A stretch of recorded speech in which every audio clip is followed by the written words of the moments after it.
नमस्कार, विश्व समाधान मंच प्यारा उत्तराखंड में आप सबका स्वागत है। आज सुबह 10 सितंबर 2024 को आज आपसे चर्चा कर रहे हैं देश की सबसे महत्वपूर्ण प्रश्न पर। देश में इन दिनों जंगली जानवरों का हिंसक आदमखोर जंगली जानवरों का आतंक मचा है। उत्तर प्रदेश से लेकर बिहार से लेकर उत्तराखंड से लेकर कई प्रदेशों में, कई शहरों में लोग परेशान हैं जंगली जानवरों से। न केवल जंगली जानवर उनकी फसलों को, उनका जीना हराम कर रहे हैं, अपितु कई लोग मारे जा चुके हैं, कई घायल हो रखे हैं। ऐसी स्थिति में सरकार अपना दायित्व जहाँ मैदानी हिस्सों में कर रही है, उत्तर प्रदेश जैसी जगह कर रही है, टीमें बना रही है, वन पंचायत की, वन विभाग की से लेकर यहाँ पे ड्रोन से आधुनिक तकनीकी को लिया है, तो सवाल उठता है पूरा देश की मीडिया द्वारा, ये खबरिया चैनलों द्वारा रात दिन जो खूंखार जंगली जानवर जो आदमखोर बन चुके हैं वो दिखाए जा रहे हैं। उनसे ही सवाल उठता है, आम लोग सहमे हुए हैं जो इस खूंखार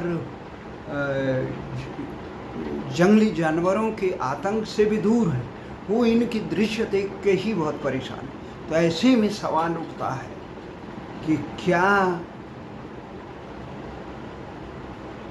लोग हैरान हैं, लोग समझ नहीं पा रहे हैं। तो हमारा ये सीधा कहना है, दो टूक कहना है, आदमखोर खूंखार जानवरों से भारत के लिए कई गुना अधिक घातक साबित हो रहे हैं पदलोलूप भारत विरोधी हुक्मरान।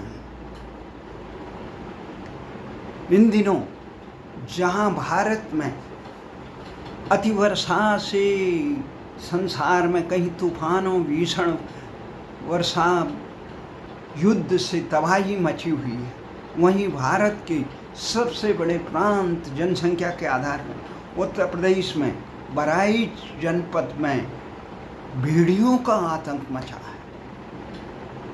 1, 2, 3 नहीं, पूरे 6 भेड़ियों का आतंक। 50 गांव के लोग सो नहीं पा रहे थे।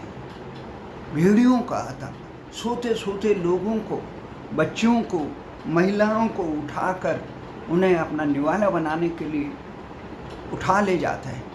10 लोग मारे जा चुके हैं, जिसमें 40 से ज़्यादा, 30 से ज़्यादा घायल हो गए हैं। इन्हें पकड़ने के लिए शासन प्रशासन चारों तरफ त्राही मच रखी है।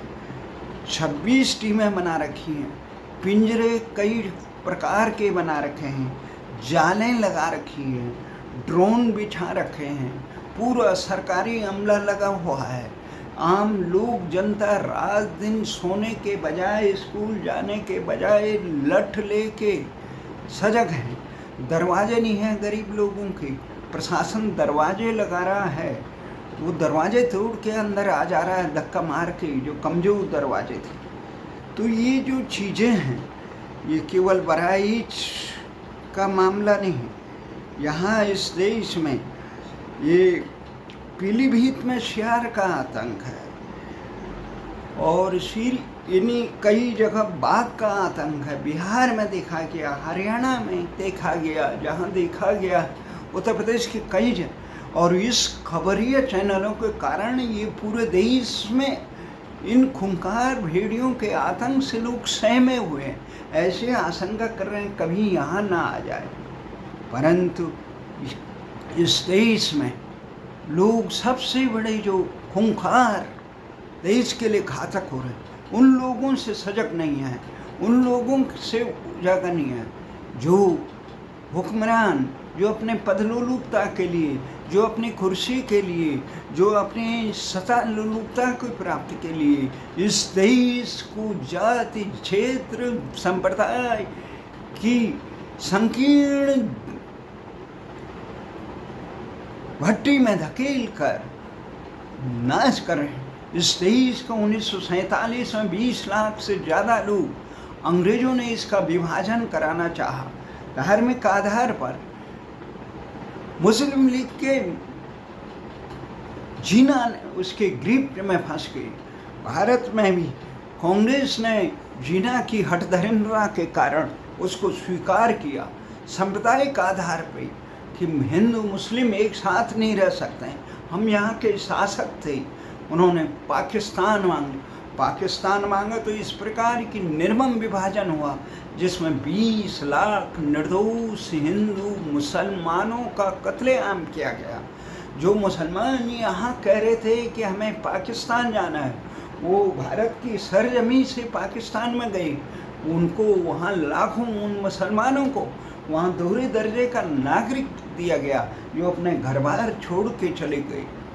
उनको मुजाहिर कहा गया, उनका निर्मम शोषण किया गया, कत्लेआम किया गया। यही नहीं, जो यहाँ से दलित गए थे नेता यादव जैसे, उनसे लेकर दलित समाज का भी बहुत शोषण हुआ। वो अंतिम में वहाँ से कानून मंत्री बने थे, वहाँ से भी वापस भारत आना पड़ा। उसके बाद भारत में विभाजनकारी ताकत ने इस प्रकार का एक सदमा भारत को मिला था। भारत से कितने हिस्से अलग हो गए, अफगानिस्तान से लेकर इधर से तमाम अलग हो गए पाकिस्तान।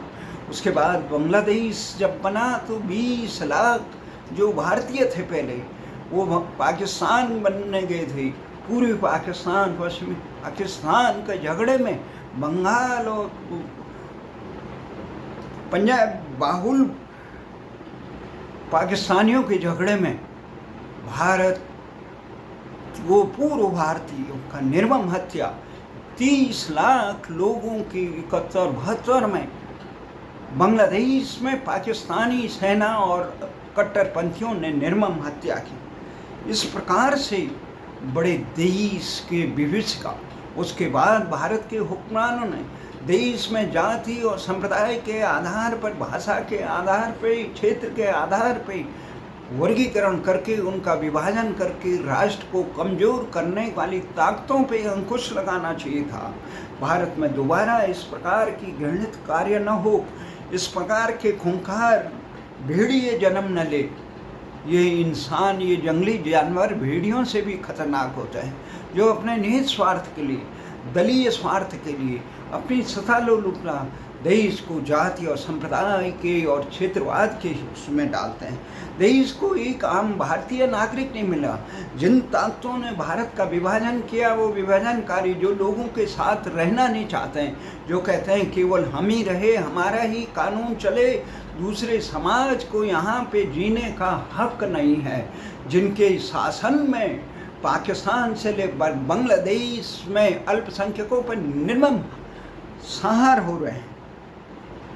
अपनी संस्कृति की, जो अल्पसंख्यक को उनकी संस्कृति का अपमान नहीं कर रहे हैं, जो उनके सम्मान को ठेस नहीं पहुंचा रहे, उनको निर्ममता से हत्या, उन्हें जीने का अधिकार नहीं दिया जा रहा है। अहमदियों के साथ क्या व्यवहार हो रहा है, शियाओं के साथ क्या व्यवहार हो रहा है पाकिस्तान में। तो ये चीज़ें हैं, ये हैवानियत को अंकुश लगाने का काम भारत के हुक्मरानों ने करना चाहिए था, परंतु वो नहीं किया। विभाजन के बाद भारत में वो ताकतें फिर सर उठ रही है और इनको हवा दे रहे हैं राजनीतिक लोग, जो कह रहे हैं जिसकी जितनी संख्या भारी उसकी उतनी हिस्सेदारी। षड्यंत्र के तहत ये सीमांत जनपदों में कब्जा कर चुके हैं, वहाँ की पूरी जनसंख्या की बदलाव कर रहे हैं और फिर मांग कर रहे हैं शरिया कानून। ये एक प्रकार से देश के विभाजन भारतीय था। और जिस प्रकार के जो कांग्रेस कभी अंग्रेजों के खिलाफ आज़ादी के आंदोलन लड़ने वाले देशभक्तों की पहली पसंद होती थी, जिसमें लाखों लोगों ने माँ भारती के लिए भारत माता की जय कह के, वंदे मातरम कह के, वो उस कांग्रेस के शासन में इतनी अंध तुष्टिकरण हुआ कि आज वंदे मातरम और भारत माता की जय कहना भी अपराध है। उस कांग्रेस का इतना बड़ा दुर्भाग्य हुआ कि उसके वर्तमान आला कमान राहुल गांधी अमेरिका में जाके भारत के का अपमान कर रहे हैं, उसकी बुराई कर रहे हैं, कह रहे हैं वो भाजपा भारत के खिलाफ बोल रहे हैं। वहाँ भारत जब एक संस्कृति है जो पूरे समाज को साथ में लेके चलती है, विभिन्न प्रकार के विचारधाराओं का समावेश करती है, परंतु राहुल गांधी अमेरिका में जाकर भारत की बुराई करे, चीन का गुणगान करे, वो चीन जिसने भारत के हजारों सैनिकों का कत्लेआम 62 से लेकर किया, जिसने भारत की भूभाग जमीन को कब्जा कर रखा है, उस चीन का गुणगान कर रहे हैं। जो चीन पाकिस्तान के साथ मिलकर भारत को तबाह करने की सोच रहा है, जो चीन पूरे विश्व में अपना कब्जा करने की सोच रहा है, उस चीन का गुणगान कर रहे हैं कि वहाँ समस्या नहीं। अरे आपको अमेरिका में जाके भारत के हितों के बारे में बोलना चाहिए, संगठित होकर बोलना चाहिए। आपको अगर मोदी सरकार के कुशासन से है, ये बिल्कुल सही है, मोदी का शासन कई मामलों में खराब है, उसके खिलाफ भारत में बोलिए। आप संसद में नेता प्रतिपक्ष हैं, आप संसद का पूरी खबरिया चैनल आपके खबरों को बड़ी प्रमुखता से दिखाता, वो समय गया जब नहीं दिखाते थे। आप अमेरिका में जाके भारत के खिलाफ बोलेंगे?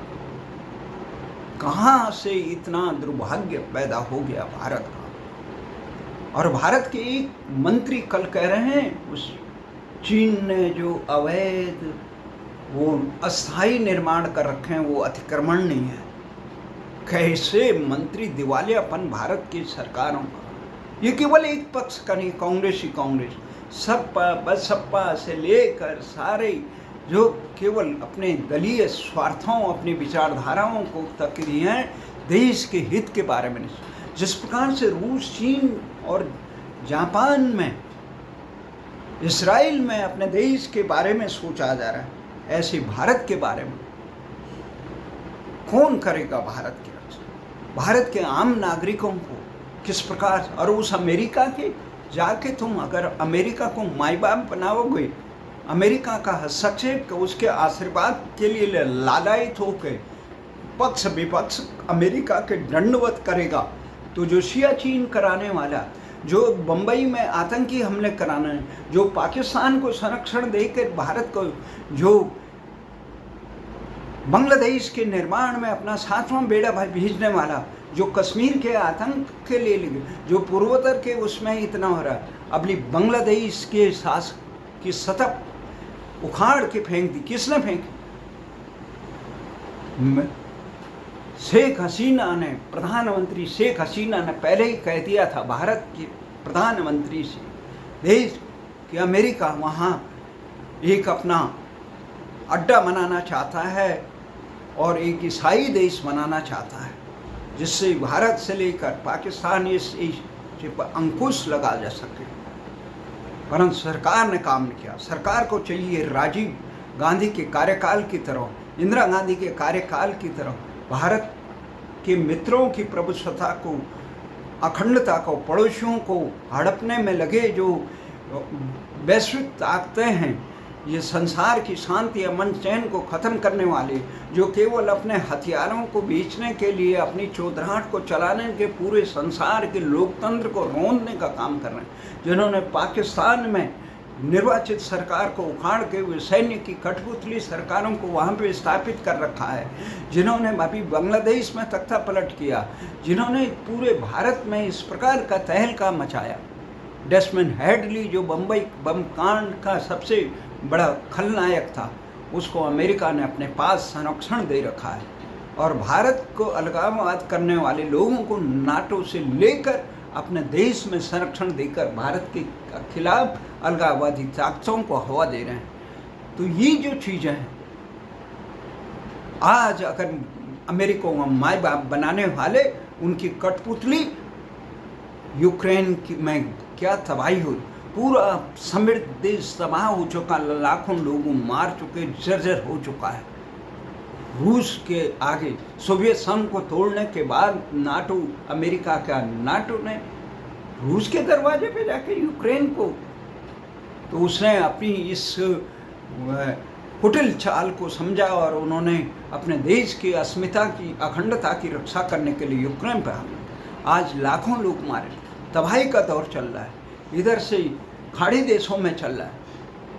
आपने लीबिया से लेकर, मिस्र से लेकर अफगानिस्तान, सीरिया, सबको उखाड़ दिया। किसके लिए? लोकतंत्र के लिए नहीं।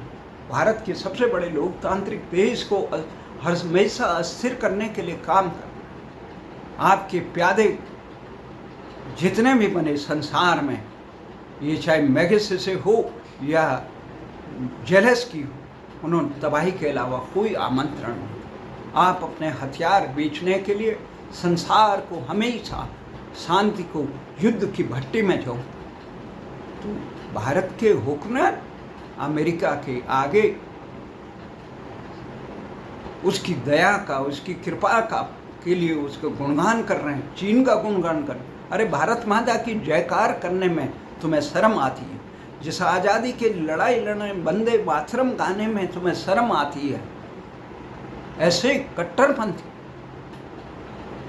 जिन्होंने भारत के टुकड़े कर दिए, उनको ताकतों को फिर सर में, मुस्लिम देश, मुस्लिम समाज अगर संसार में कहीं सुरक्षित है तो भारत में है, क्योंकि भारतीय कभी किसी का अपमान नहीं करता है जब तक उसके हितों को रोकने का काम नहीं। इतने अपमान सह के गो हत्या की निर्मम हत्या हो रही है, जो भारत गो गंगा और गीता का वो है, उस पर प्रतिबंध नहीं लगाते हैं ये राजनेता। उल्टा जो गोभक्त हैं उनको अपराधी बताते हैं। तुम्हारा शासन प्रशासन मिल के गो हत्या का, उन पे अंकुश न लगाए। जो शासन प्रशासन इस प्रकार का कृत्य करे उन पे दंडित होना चाहिए था। देश की शांति भंग होती। इस्लामिक शासकों के समय भी यहाँ गो हत्या प्रतिबंध था, और आप लोगों ने इतना जघन्य का कांड किया। तो इस प्रकार से न्यायपालिका हो चाहे कार्यपालिका हो, विधायिका हो, राष्ट्र के हितों पे वज्रपात करने वालों पे संरक्षण देने वाली कभी राष्ट्र के हितैषी नहीं हो सकते हैं। वो उन खूंखार भेड़ियों से बढ़कर खतरनाक होता है जो बहराइच से लेकर बरेली में शियार से मिल रहे। बिहार में कहीं भी शियार का आतंक है, कहीं बाघ का आतंक है, कहीं जंगली हाथियों का आतंक है। उन जंगली जानवरों को तो अंकुश में लगाया जा सकता है। केवल उत्तराखंड की सरकार जो कुंभकर्ण की नींद सोई है, उसको छोड़ के सारे प्रशासन उत्तर प्रदेश में सजग है। देर सवेर 6 में से 4 भेड़िए पकड़े जा चुके हैं, 2 फिर पकड़े जाएंगे। जो आएंगे वो पकड़े जाएंगे, उनको अंकुश लगाएगा। ये ज़्यादा खूंखार होंगे तो उन्हें जमींदोज कर दिया जाएगा। परंतु ये जो भेड़िए नौकरशाह, हालत ये हो गई, आम आदमी को शिक्षा चिकित्सा से वंचित हो गया। एक आदमी अपने बच्चे पर, वो उसका बच्चा होना था, वो अपनी पत्नी को लेकर किसी निजी चिकित्सालय में गया। निजी चिकित्सालय वालों ने कहा इसका बिल भरिए, इतना अनाप शनाप का बिल बना दिया। उसे अपने बच्चे को बेचना पड़ा, फिर पत्नी को मारा। कितना विकट है ये घटनाएं जो भी हैं। आम आदमी त्रस्त है शिक्षा चिकित्सा उससे। शहरों में, महानगरों में चंद स्कूलों से नहीं होता। आम दूरस्थ जनपदों में, ग्रामीण क्षेत्रों में सरकारी अध्यापक जो मोटी पगार लेते हैं वो भी अपने बच्चों को वहाँ पर नहीं पढ़ा। जो सरकारी नेता शासन प्रशासन को पूरा, वो भी सरकारी अस्पतालों में इलाज नहीं करा। इतना जर्जर हो, आम आदमी को न्याय की तो बहुत दूर की बात है। दिल्ली की नजफगढ़ की दामनी हो या मुजफ्फरनगर कांड के 94 के अभी सजा देने में देश की न्यायपालिका पीछे, और जो न्याय की मांग करते हैं उनका दमन करने में सरकारें किस प्रकार के काम करती, ये उत्तराखंड में अंकिता भंडारी प्रकरण में देखा जा सकता। ये तमाम चीज़ें देश को, आम जनमानस को जागृत करने के लिए है कि खूंखार जंगली जानवरों से कई खतरनाक हैं देश के सता लूलूब दिशाहीन राजनेता हुक्मरान नौकरशाह। जय हिंद, जय भारत।